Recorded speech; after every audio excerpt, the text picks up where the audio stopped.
வாங்க நண்பர்களே, இன்னைக்கு நாம ரமலானோட ரொம்ப ரொம்ப முக்கியமான ஒரு புனிதமான நேரத்தை பத்தி பார்க்க போறோம். இந்த கடைசி 10 நாட்களை எப்படி முழுமையா பிரயோஜனமா பயன்படுத்துறதுன்னு ஒரு பிராக்டிக்கல் கைடு மாதிரி பார்க்கலாம். யோசிச்சு பாருங்களேன், ரமலான் எவ்வளவு வேகமா நம்மள விட்டு போயிட்டு இருக்கு இல்லையா? ஒரு காத்து மாதிரி வேகமா போயிடுச்சு. இதுக்கான எவ்வளோ ஆவலா காத்திருந்தோம். இப்போ பாருங்க, கடைசி கட்டத்துக்கே வந்துட்டோம். இந்த கடைசி சில நாட்கள் தான் இந்த மாசத்தோட மிக மிக விலைமதிப்பற்ற பரிசு. இது ஒரு மேரத்தான் ரேஸ் மாதிரி தாங்க. அந்த கடைசி லேப்ல ஓடும்போது தான் நம்மளோட முழு சக்தியை யூஸ் பண்ணுவோம். அதுதான் வெற்றியை தீர்மானிக்கும். அதே மாதிரி இந்த கடைசி 10 நாட்கள்ல நம்ம ஆன்மீக சக்தியெல்லாம் ஒன்னு திரட்டி இந்த இறுதிச் சுற்றுக்கு நம்ம தயாரா இருக்கோமா? சரி, எதுக்காக இவ்ளோ தீவிரம்? எதுக்காக இவ்ளோ முயற்சி? அப்படி என்ன ஒரு பெரிய பரிசு நமக்காக காத்துட்டு இருக்கு? வாங்க, அதோட மகத்துவத்தை தெரிஞ்சுக்கலாம். நிச்சயம் ஆச்சரியப்படுவீங்க. லைலத்துல் கதர், இந்த பேரை கேட்டாலே ஒரு விதமான சிலிர்ப்பு வருது இல்லையா? இது சாதாரண ஒரு இரவு கிடையாது. இது விதியை நிர்ணயிக்கும் இரவு. இந்த ஒரு ராத்திரியில தான் மனிதகுலத்தோட வழிகாட்டியான திருக்குரான் முதல்ல இறக்கப்பட்டது. அது மட்டும் அல்ல, அடுத்த ஒரு வருஷத்துக்கான நம்ம தலையெழுத்து, நம்ம விதி இந்த ராத்திரியில தான் எழுதப்படுது. இந்த ஒரு ராத்திரியோட மதிப்பு எவ்வளோன்னு தெரியுமா? குரான் ரொம்ப தெளிவா சொல்லுது, இது 1000 மாதங்களை விட சிறந்ததுன்னு. 1000 மாதங்கள் நம்ப முடியுதா? 1000 மாசம்னா எவ்வளவு? சும்மா கணக்கு போட்டு பார்த்தா கிட்டத்தட்ட 83 வருஷம். யோசிச்சு பாருங்க, இந்த காலத்துல இது ஒரு மனுஷனோட முழு ஆயுட்காலம். இதுல இருக்கிற ஆச்சரியமான விஷயம் என்னன்னா, ஒரு மனுஷன் அவரோட 83 வருஷ வாழ்க்கையில செய்யற எல்லா நல்ல காரியங்களுக்கும் கிடைக்கிற நன்மைய ஒரே ஒரு ராத்திரி இபாதத் செய்யறது மூலமா நம்ம வாங்கிக்க முடியும். நம்மளோட வேலை, உடம்பு முடியாம போறது, தூக்கம்னு எத்தனையோ தடைகள் இருக்கும். ஆனா அல்லாஹ் பாருங்க, ஒரே ராத்திரியில ஒரு முழு வாழ்நாளோட நன்மையை தர்றான். இது எவ்வளோ பெரிய கருணை! அப்படி என்னென்ன அற்புதங்கள் இந்த ராத்திரியில நடக்குது? முதல்ல திருக்குரான் இறக்கப்பட்டது இந்த ராத்திரியில தான். வானவர்களோட தலைவர் ஜிப்ரில் உட்பட கணக்கில்லாத வானவர்கள் பூமிக்கு இறங்கி வர்றாங்க. அதனால விடியற வரைக்கும் ஒரு முழுமையான அமைதி, ஒரு சாந்தம் நிலவும். ரொம்ப முக்கியமா நம்மளோட அடுத்த வருஷத்துக்கான ரிஸ்க்கு, ஆரோக்கியம், இப்படி எல்லா விதிகளும் இந்த ராத்திரியில தான் தீர்மானிக்கப்படுது. சரி, இவ்ளோ பெரிய பரிசு அடையிறதுக்கு ஒரு தெளிவான திட்டம் வேணும் இல்லையா? அதுக்கு நம்மளோட வழிகாட்டி நம்ம நபி ஸல்லல்லாஹு அலைஹி வஸல்லம் அவங்களோட செயல் திட்டம் தான். வாங்க அதை பார்க்கலாம்.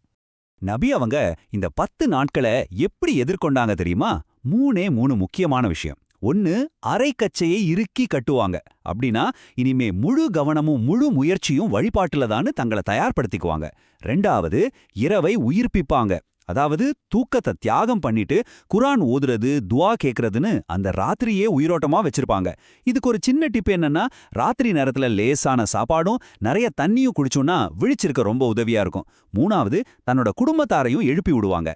இந்த நன்மை தனக்கு மட்டும் இல்ல, எல்லாரும் அடையணும்னு நினைப்பாங்க. இந்த ராத்திரிகள் வெறும் வெளிப்படையான வணக்கங்களுக்கு மட்டும் இல்ல, நம்மளோட உள்மனதை சுத்தம் செஞ்சு அல்லாஹ் கிட்ட மனமுருகி மன்னிப்பு கேட்கறதுக்கு இது ஒரு பொன்னான வாய்ப்பு. வாங்க, அந்த பயணத்தை நாம இப்பவே தொடங்குவோம். உண்மையாவே பாவ மன்னிப்பு கேட்கணுமா? அதுக்கு 3 ஸ்டெப்ஸ் தான். முதல்ல ஒரு நோட்புக் எடுத்து இந்த வருஷம் நாம செஞ்ச தப்புகள், நம்ம கிட்ட இருக்கிற கெட்ட பழக்கங்கள் எல்லாத்தையும் நேர்மையா லிஸ்ட் போடுவோம். 2வது, அந்த தப்புகளுக்காக உண்மையாவே மனசுல வருத்தப்படணும். அந்த வருத்தம் தான் நம்மள அடுத்த கட்டத்துக்கு கூட்டிட்டு போகும். கடைசியா தூய்மையான இதயத்தோட முழு நம்பிக்கையோட அல்லாஹ் கிட்ட கையேந்துவோம். இந்த ராத்திரியில கேட்கறதுக்கு மிகச்சிறந்த துவா எது? நபி ஸல்லல்லாஹு அலைஹி வஸல்லம் அவங்க நமக்கு கத்துக் கொடுத்த ரொம்ப அழகான சக்தி வாய்ந்த ஒரு துவா இருக்கு.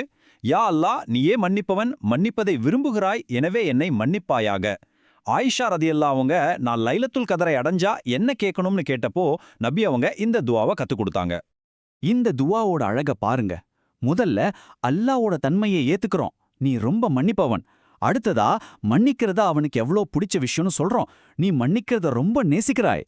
இந்த 2 உண்மையும் முன்னாடி வச்சு ரொம்ப பணிவா நம்ம கோரிக்கையை வைக்கிறோம். அதனால என்னையும் மன்னிச்சுடு. இதுதான் ஒரு பிரார்த்தனையோட உச்சக்கட்ட அழகு. இந்த ஆன்மீக பயணம் நாம தனியா போற பயணம் இல்ல, இது நம்ம அன்புக்குரியவங்களோட சேர்ந்து பயணிக்க வேண்டிய ஒரு கூட்டு பயணம். நபி ஸல்லல்லாஹு அலைஹி வஸல்லம் அவங்க வாழ்க்கையில நடந்த ஒரு விஷயத்த பாருங்க. அவங்க மட்டும் தொழுதோமான்னு இல்லாம, ஒரு நாள் ராத்திரி அவங்க பொண்ணு ஃபாத்திமா மருமக அலி வீட்டு கதவை தட்டி, நீங்க 2 பேரும் எந்திரிச்சு தொழலியான்னு கேக்குறாங்க. நம்ம கூட இதை பண்ணலாம் இல்லையா? ஒரு சின்ன ஃபோன் கால் இல்ல ஒரு வாட்ஸ்அப் மெசேஜ் அனுப்பி ஒருத்தர் தொழுகைக்கு எழுப்பி விடலாம். இது அன்போட வெளிப்பாடு. சரி, இந்த 10 நாள் பயிற்சி நமக்கு எதை கத்து தருது? ரமலான்ல நம்ம கத்துக்கிற இந்த ஒழுக்கம் நம்ம வாழ்க்கை முழுக்க கடைபிடிக்க வேண்டிய நேர்மைக்கு எப்படி ஒரு அடித்தளமா அமையுதுன்னு பார்க்கலாம். பத்ர் போர் நடக்கப் போகுது. முஸ்லிம்களுக்கு ஒவ்வொரு வீரரும் ரொம்ப முக்கியம். அப்படி ஒரு சூழல்ல ஹுதைஃபார் அலி மற்றும் அவங்க தந்தை 2 நபித்தோழர்களும் எதிரிகள் கிட்ட மாட்டிக்கிறாங்க.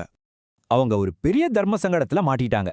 ஒரு பக்கம் முஸ்லிம்களோட சேர்ந்து போர்ல கலந்துக்கிறது அவங்களோட கடமை, இன்னொரு பக்கம் எதிரிகள் ஒரு நிபந்தனை வைக்கிறாங்க. போர்ல கலந்துக்க மாட்டோம்னு வாக்குறுதி கொடுத்து அவங்கள விட்டுடுறோன்னு. உயிரை காப்பாத்திக்க அவங்களும் அந்த வாக்குறுதியை கொடுத்துடுறாங்க. அவங்க நேரா நபி அவங்க கிட்ட வந்து நடந்ததெல்லாம் சொல்றாங்க. அந்த நேரத்துல ஒவ்வொரு ஆளும் எவ்வளவு முக்கியம்னு நமக்கு தெரியும். ஆனா நபி ஸல்லல்லாஹு அலைஹி வஸல்லம் அவங்க என்ன சொன்னாங்க தெரியுமா? உங்க வாக்குறுதியை நிறைவேற்றுங்கள், போரில் கலந்துக்க வேண்டாம், நாம் அல்லாஹ் கிட்ட உதவி தேடுவோம்.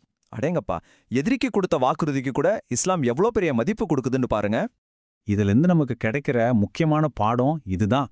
ரமலான் நமக்கு கத்துக் கொடுக்கிற சுய கட்டுப்பாடும் அல்லாஹ்வுக்கு பயந்து நடக்கிற பண்பும் நம்மள நேர்மையானவங்களா, வாக்குறுதியை காப்பாத்துறவங்களா மாத்தணும். இதுதான் ரமலானோட உண்மையான வெற்றி.